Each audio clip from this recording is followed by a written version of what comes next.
I would like to call to order the Board of Education meeting for Tuesday, June 4th, 2024. Are there any speakers related to closed session topics? The board will convene to close session.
The board will now convene open session and report out from closed session. Live streaming on YouTube will begin now.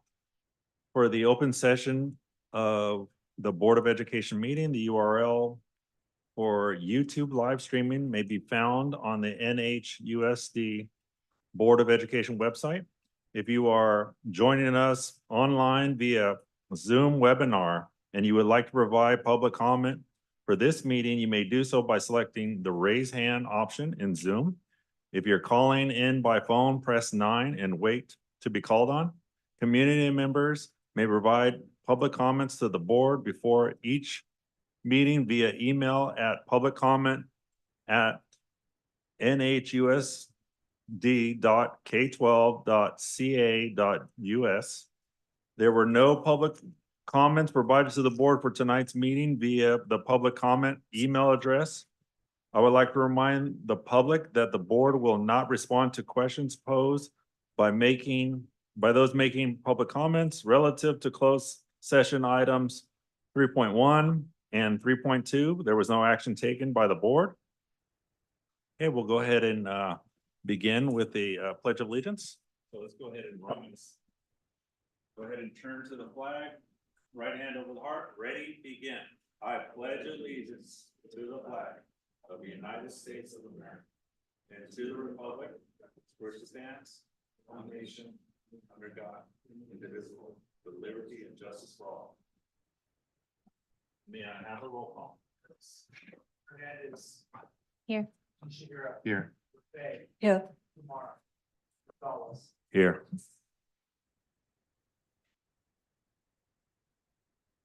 Okay, may I have a motion and a second to approve tonight's agenda? So moved. Second. Okay, discussion? Roll call, please. Aye. Ishihara. Aye. Aye. Aye. All right, is there anybody who would like to read the land acknowledgement? I can do it. Okay, trustee Rafe?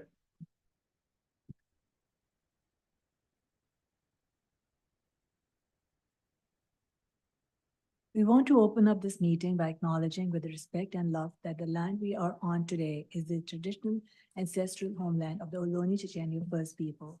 We recognize and thank the Ohlone people as the original stewards of this land. Indigenous people must not be spoken about in past contexts as if they left on their own accord, when the real causes were white supremacy, manifest destiny, and US colonization. By recognizing we stand on the occupied indigenous territory of the Ohlone people, we recommit ourselves to listen to Native leadership and stand in solidarity with people struggling against systems of oppression throughout the world, past and present. Thank you. Okay, moving on to public comments. Are there any blue cards for topics that are not really on the agenda? No? Okay, and nobody in Zoom? Okay, wonderful. All right, how about items that are on the agenda? No, and nobody on Zoom, okay? All right, we'll go into section 8. This is Union President's Report. I don't see anybody out there, so no CSEA president and no NHTA president. All right, we'll go ahead and move on. We have 9.1, a presentation. This is on LCAP and Ms. Stevens. Good evening, President Gonzalez, members of the board, Superintendent Thompson, and community. I'm here to present the Local Control Accountability Plan, the first of the two that I'll be presenting this in the next board meeting as well. This is the public hearing piece. So what I want to do is outline the purpose of the accountability plan, which is aligned to our board adopted district goals and action plans. And the link is there provided for you to review the 5 plans that the board adopted this school year that will start in next school year of 2024. This is the timeline for the local accountability plan, which we also call LCAP. So tonight I'm presenting for the first time in the public hearing piece with all the components as required of the LCAP. And then I will follow up and ask the board for an adoption on the June 18th board meeting. And then after the adoption, should the board choose to adopt at that time, we would submit it to the county. And those are all the components that must be part of the plan. What you'll see here is that the LCAP is a legally mandated process outlined by the Ed Code. And a couple of items that guide us through the process is the LCAP process checklist that's provided by Alameda County. And they also provided a review matrix and how they reviewed the draft of our LCAP. We had a meeting with them in May, and the matrix, as you could see, if you click on the link, is a very detailed step-by-step accountability plan in which they look at to review our LCAP. And based on their feedback, we made the revisions and we have the draft for you this evening. So they're organized by the 24-25 budget overview for the parents. This is current as of today. And we also provided all the action item updates as well as the expenditure updates. If you recall, I did a mid-year update with the LCAP for the year 23-24 back in February. And now that the school year has concluded, the document is in there for you to review our action plan progress and so forth. What you'll see here new is 2024-25 LCAP, which is our new plan moving into next school year. And that includes all the annual update review, the fiscal piece, as well as our action plans per goal. I want to point out that while the board adopted 5 goals, we have 6 goals listed in our LCAP.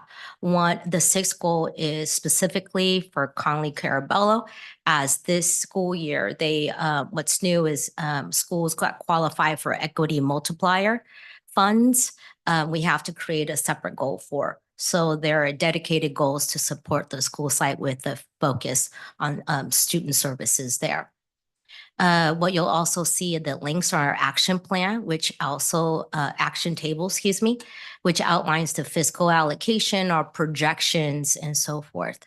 And then we have the directions and the guidance on filling out the LCAP template. And then what's also new this year is our required action appendix that we include, that for every vulnerable student group that's not meeting their target, there must be goals drafted to support their progress in us monitoring the student groups into next year. So that's a new document and that's attached here as an appendix for you. So that's, I've outlined how we organize the LCAP for you review at this time for the draft. For our June 18th is when we're going to request the board to adopt the LCAP plan. And there might be a few updates with the fiscal pieces at that point. And that will happen in June 18th. And that is pretty much it for the presentation. Are there any questions for me? Yes, trustee Nishera. Upon review of these documents, what's the best way for us to provide comments to you? Is it just in a single email that we would forward to the superintendent, or are there documents you'd like us to mark up, or how would you like to receive feedback? Yeah, anyway, I know it's pretty lengthy document. So if you want to cite a page number or a specific area of the LCAP that you have additional questions, please either send them directly to the superintendent and he'll forward them to me, or to me as well, and I'll make sure I respond as quickly as possible. Okay, thank you. Thank you. Thank you. Are there any questions or comments? All right, hearing none. Thank you so much. All right, thank you. Okay, now we will hear from Ms. Hillman on our proposed budget for fiscal year 2024-25.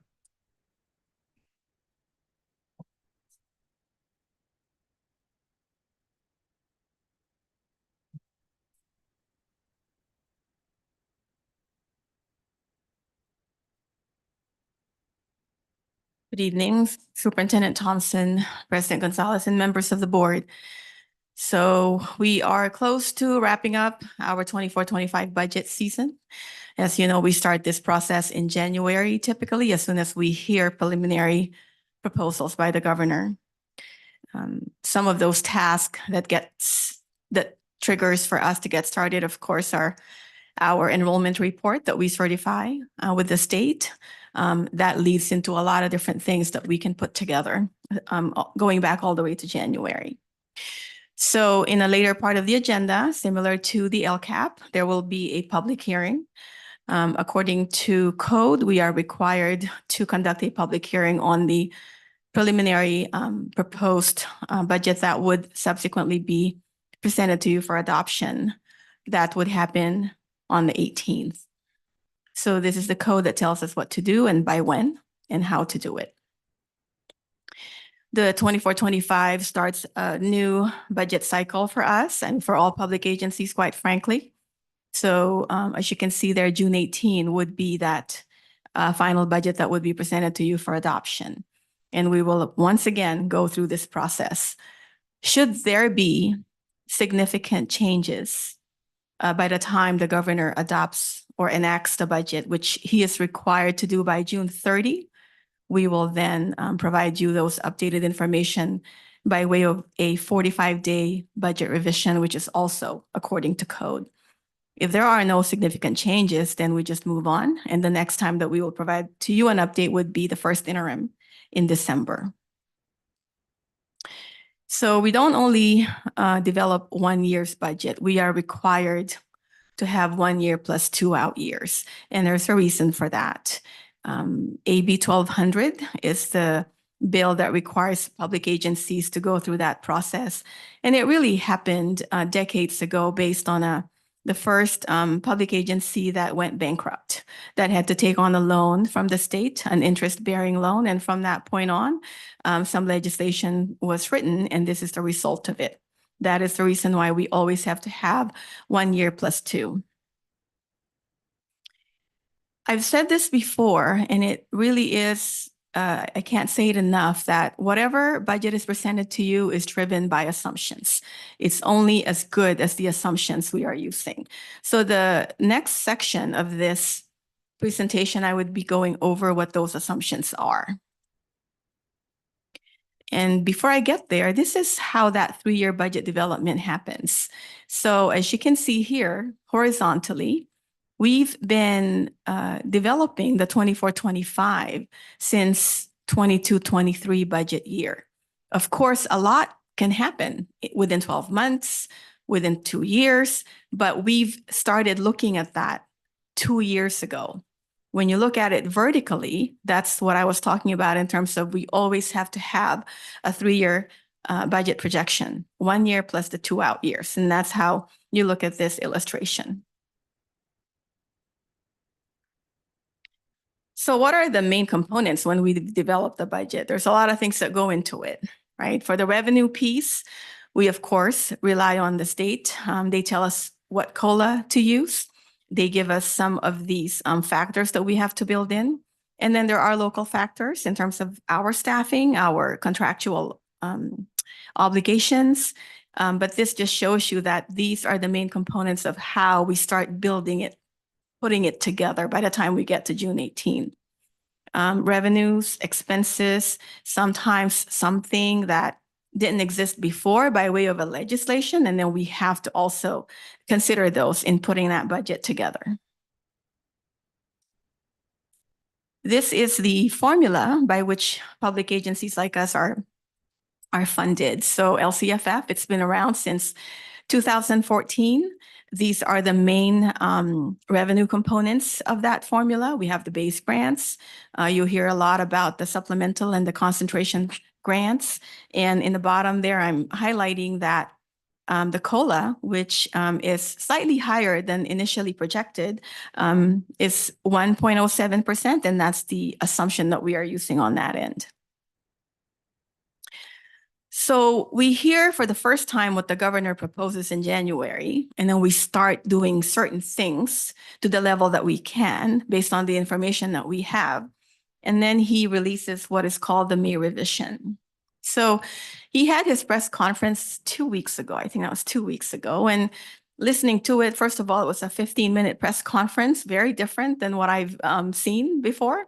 Not a whole lot of detail. There had been some revisions to his detail on that he issued on May 10th. There had been subsequent revisions to that, but really it sounds like January proposal with just very minor tweaks. So I've mentioned earlier he intends to fully fund that COLA, or he proposes to fully fund that COLA, which moved from less than 1% to now a little higher than 1%. And there's the first bullet here is actually old news. That's how fast and how fluid the state economy moves with regards to this, because just recently a deal had been made. And so let's see what happens by the time in terms of what gets signed at the end of it all. In his May revision, despite the budget deficit at the state level, he is not, meaning the governor is not projecting any recession at this point. Speaking of budget deficit, this is what was shared at the May revision. So in his January proposal, that was a larger state budget deficit. If you have heard, you may have heard about this in April because of that $38 million deficit. There were some what they call early actions that were put together, reductions, deferrals, not to us, not affecting us, mostly affecting other departments at the state. So we were kind of shielded from that. Those early actions reduced that deficit. However, it went up to 27 billion because of lower than projected revenues that came into the state. So we're still dealing with a state budget deficit. And why am I sharing this with all of you? These have a role to play when it comes to calculating our LCFF revenues, because it's dependent on Proposition 98, which is dependent on what the state brings in as revenue. So let's talk about, again, the building blocks of the budget that we put together. Again, the assumptions are what would drive the budget that will be presented to you for adoption in 2 weeks. So we get told of certain numbers to use for the very few state revenues that are outside of the formula, because just about everything has been folded into LCFF. There's only a few things that are coming from the state that are outside of that formula, and these are the numbers that we are required to use. We also get told by the state in terms of what the pension benefit rates that we should use for CalSTRS and CalPERS, and this is what they are. As you can see, CalSTRS actually had remained flat. That was the maximum that was set, not to say that they can't change that, because they actually have the right to change that based on how their investments are doing.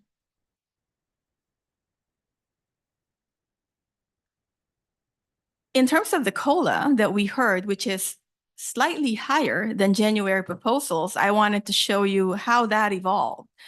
It actually started at 3.94%, and at every stage it changed based on factors that the state uses to calculate that statutory COLA. And here we are now as of the May revision, and very likely what we will see in the budget that the state will enact, that the governor will sign, would be 1.07%.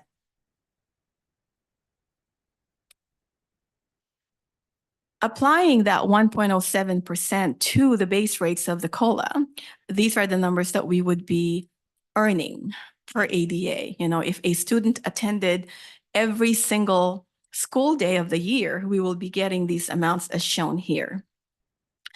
There are other components to the LCFF, and I'm outlining those there in terms of what do we get in terms of supplemental students, in terms of all of our unduplicated pupil percentage that exceed the 55% threshold. So these are those rates. So I talked about state factors. There are factors that are within us that actually play a role in that calculation. And that's our enrollment, our attendance to enrollment ratio, our ADA. Now, the ADA is different now because we got some relief beginning in 21-22. So we are getting the benefit of a prior 3-year average. If not for that, we would lose a lot of money in the millions. But because of that is what kind of slowed down the loss of revenue.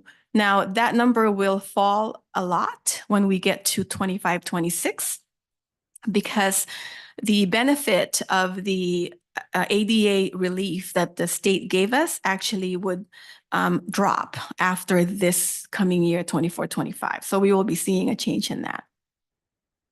And our UPP or unduplicated pupil is actually higher. So we would be seeing some elements of concentration funds for 24-25. And here is that. When we put all of those factors in the calculator that we are required to use, we will be generating over 124 million from the formula. And that really is the bulk of how we get our funding. That's how we are able to keep our lights on, our doors open. You know, that's our operating budget. Comparing to prior year, it's actually a loss. So think about this for one moment. We are getting a COLA, but we are losing money.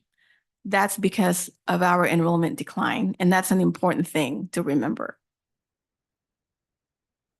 So now I'm going to go through the next pages. These are simply the assumptions that I talked about that would drive the budget that will be presented to you, the full report that will be presented to you for adoption.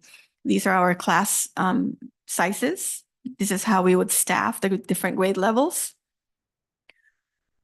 These are the dollar amounts that we use for general fund school site budget allocations.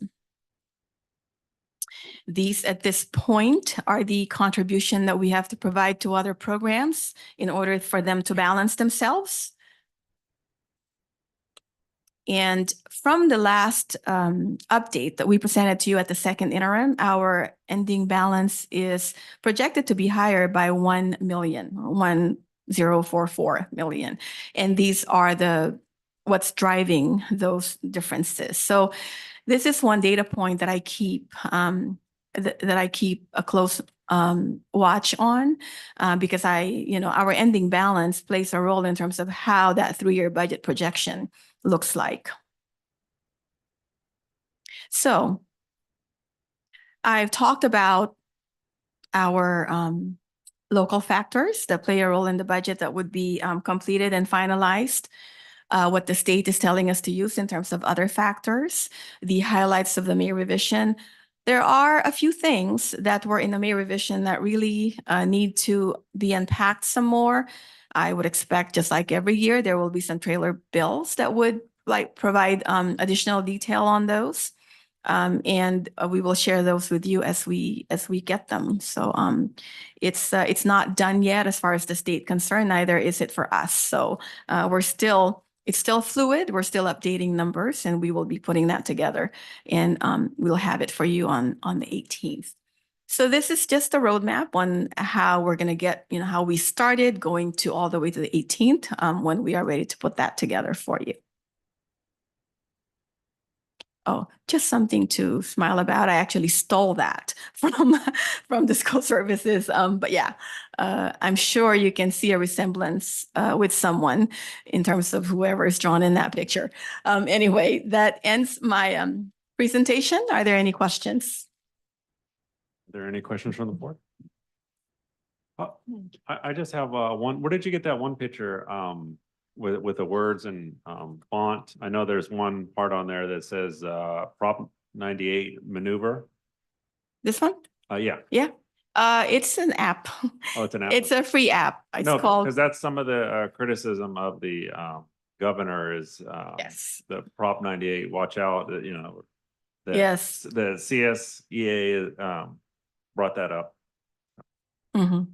Correct. His initial May revision had some machinations there, and I don't want to get into the boring detail of this, but it goes back to an over appropriation of Proposition 98 and 2223.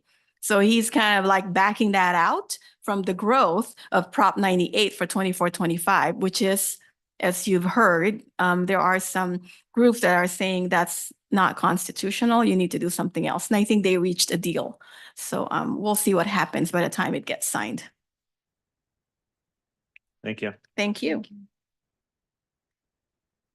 All right, the next two items are public hearings. And so for our first one, it is public hearing, 2024-25. This is the LCAP.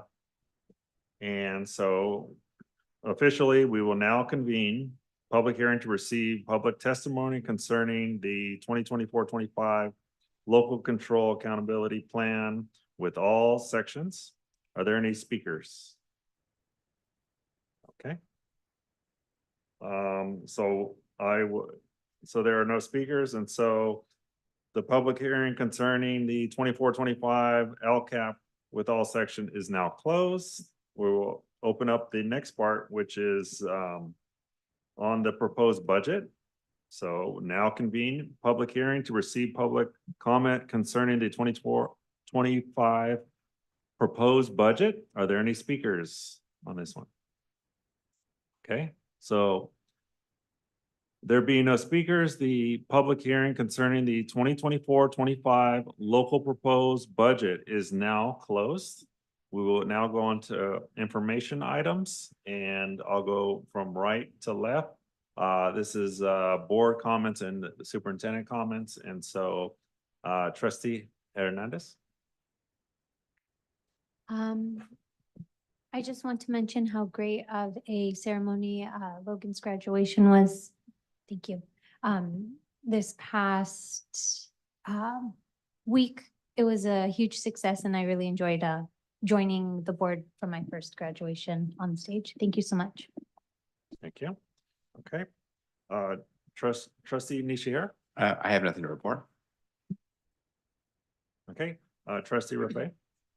Yes, so basically, I have a lot to report. 2024 is a bittersweet year, as we have been new NHUSD parents since 2005, which makes it 2 decades with the district, and now our youngest graduated just last week, and we no longer are parents here. Is celebratory moment for us, as the teachers and the counselors had already prepared and equipped our trio to take on anything that come their way. Other than that, Logan graduation I had the opportunity to attend Logan graduation, had an honors convocation, New Haven's Foundation Scholarship Award ceremony, Dakota School of Independent Studies graduation, as well as adult school graduation. At the adult school graduation, it was lovely to learn the journey of a mom who got her high school diploma from adult school and her daughter from James Logan High School in 2024. It was I was just in awe to see all the amazing programs our school district has to offer, and I hope more people will try to avail and benefit from those. Thank you. Thank you. Okay, the only thing I have to report is, yes, awesome graduation. But I was most impressed with Trustee Rafe's daughter, and well, herself being a mother of a valedictorian. Doesn't come too often. I've never met someone in my life, a parent who valedictorian had a valedictorian as their child, and so yeah, so I just want to commend you for that, and want to recognize also Mr. Matos' daughter had a graduation there. Miss Stevens had a son there. Anybody else I'm forgetting out there? No. Okay, no. But anyways, that's all I want to report. So, thank you. Turn over to Superintendent. All right, just first want to thank Ms. Stevens and Ms. Heldman for their reports. That was nice and concise. And also just give a quick update on summer school. We have elementary programs at Cyril's and Pioneer, and we have between those two, well, about 1,100 students in the elementary program this year at those two schools. Cesar Chavez has our middle school program, about 260 kids, and at Logan we have about 1,000 kids. So almost 2,600 students that we're serving this summer, and it started Monday and was a smooth start. So it goes through the end of June or into the first week of July. So that's it for me. All right, thank you. Okay, we're going to go on to committee reports. Our first one is the Finance, Technology, and Facilities Committee. Trustee Hernandez. ready to give a report? Yes, thank you. During our first and most recent meeting on the 28th, we went over the district's overall budget development process, which began back in January, right after the governor's release of his initial proposal, going over a lot of what Ms. Heldman had gone over in her presentation a moment ago. Some of the key high-level points were discussing setting up the budget development calendar, determining enrollment projections and classroom staff, teacher staffing allocations, the development of school site budgets, and establishing budget models for all funds using available information. Our next meeting will take place in late August. Thank you. Thank you. All right, our next committee is Communication and Advocacy Committee. Trustee Nishihara? Yeah, there's nothing new to report. Next meeting is scheduled for June 13th at 4 p.m. Okay, thank you. Next committee is the Policy Review Committee, and there is nothing to report. Next meeting is September 3rd. Okay, so we'll move on. Or is there any other committees? I'm sorry. Yes, New Haven Schools Foundation. We met last Monday. Really not a whole lot to report publicly, other than there was a debrief of the scholarship. There's a debrief of the scholarship luncheon, which was held at Logan. Generally pretty good feedback, and the board discussed ways to make it even better. There was also officer elections. So the board approved a slate of officers. And other than that, most of the stuff is mostly operational. So that concludes my report for the New Haven Schools Foundation. All right, thank you. All right, we're gonna move on to action items. May I have a motion and a second for the adoption of Social Studies Alive K through 12 History, Social Studies, Science Instruction Materials for 2024-25? So moved. Second. Okay, discussion? Okay, all those in favor, say aye. Hi. All opposed, say no. Okay, pass unanimous. Okay, next item. May I have a motion and a second? Adoption of Teach Town Encore K-5 curriculum for students with moderate and severe disabilities for 2024-25. So moved. Second. Okay, discussion? All those in favor say aye. Aye. Opposed? Okay, pass unanimous. Okay, may I have a motion and a second for the adoption of Campbell Biology in Focus textbook 9th through 12th instructional material 2024-25? So moved. Second. Okay, discussion? All those in favor say aye. Hi. Okay, oppose? Okay, pass unanimous. Okay, may I have a motion and a second to approve the contract with Prisms for James Logan High School 2024-25? So moved. Second. Okay, discussion? Okay, all in favor say aye. Hi. All opposed say no. Okay, pass unanimous. Okay, may I have a motion for the agreement of memorandum of understanding with Alameda County Office of Education, June 2024 through June 2026? So moved. Second. Okay, discussion? Okay, all those in favor say aye. Aye. Okay, opposed? Okay, pass unanimous.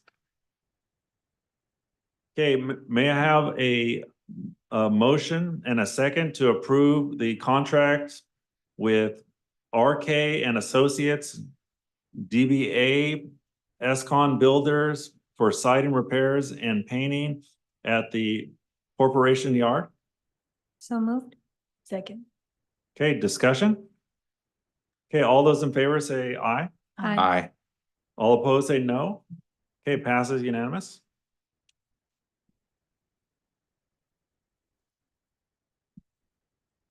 All right, and now we are on consent agenda items. Okay, are there any items on which trustees have questions or need clarifications or would like pulled for separate vote? Okay, seeing none. May I have a motion and a second to approve consent agenda items 14.1 through 14.26? So moved. Second. Okay, discussion? Okay, roll call, please. Aye.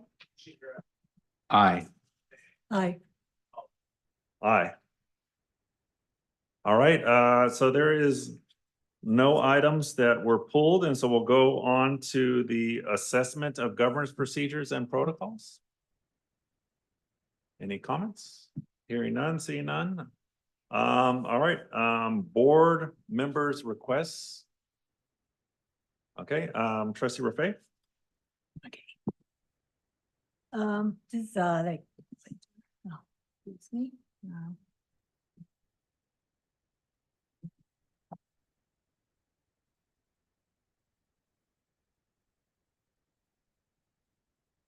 So I just want to share that Islamophobia is on the rise here in our Union City.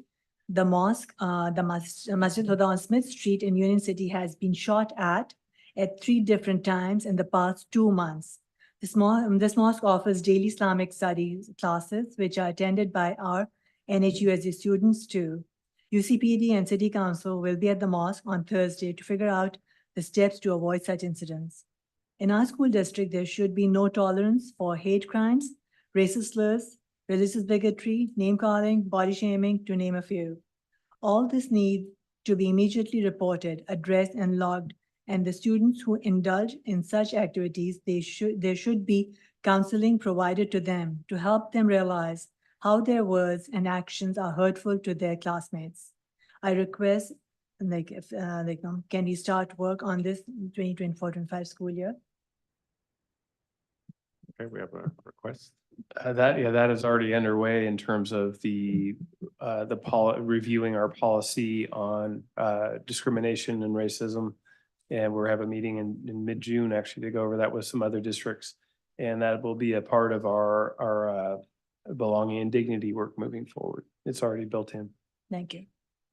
Thank you. All right, no other board requests. Thank you, trustee Rafe. We'll go ahead and adjourn at 7:07. Good night, everyone.